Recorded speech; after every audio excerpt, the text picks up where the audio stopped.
आज से आप किसी भी चीज़ के बारे में चिंता करना छोड़ देंगे। आप किसी भी चीज़ को लेकर चिंता करना छोड़ दीजिए, बिकॉज़ हमारी चिंता कोई और कर रहा है। इसलिए आप किसी आप चिंता करना उस काम पर पूरा फ़ोकस लगा दीजिए जिसे आप अपने जीवन को बेहतर बनाने के लिए करना चाहते हैं। अगर ये सब करते हुए आपके साथ कुछ भी बुरा हो जाता है तो भी आपको बिना रुके अपनी मंजिल तय करनी होगी, आगे बढ़ना होगा। बिकॉज़ हमारे साथ जो कुछ भी बुरा या अच्छा होता है, ये सब कुछ पहले से ही तय होता है।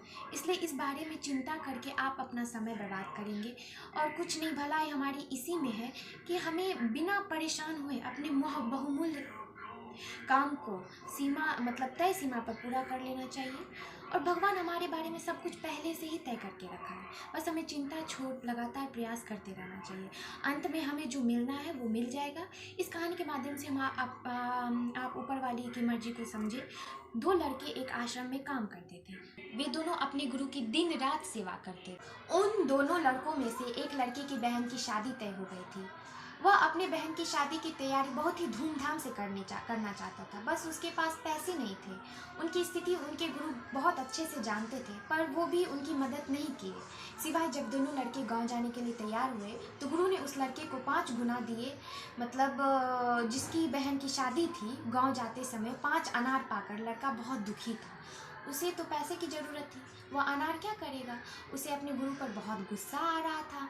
तब दोनों लड़के गांव की तरफ जा रहे थे तो रास्ते में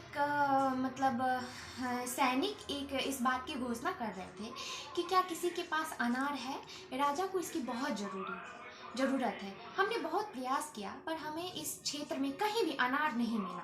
राजा की बेटी बहुत बीमार है, उसे दवा के लिए अनार की ज़रूरत है।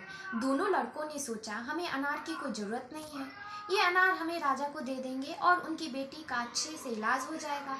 तो दोनों लड़के ने अनार होने की बात सैनिक को बताई। सैनिक उन दोनों लड़कों को लेकर राजमहल पहुँचे और सैनिकों ने लड़कों ने अगर अनार राजा को सौंप दिया। लड़का जो था वो अनार दे दिया सैनिक को, और राजा ने उन्हें इसके लिए बहुत सारा इनाम दिया, पैसा, जेवरात और भी बहुत सारा कुछ। उस लड़के की बहन की शादी बहुत धूमधाम से हो गई थी। अब उस लड़के को इस बात पर बहुत अफसोस हो रहा था। वो बिना सोचे समझे अपने गुरु को कोस रहा था और उन्हें भला बुरा कह रहा था। मुझे आशा है कि आपको ये स्टोरी अच्छे से समझ में आ गई होगी।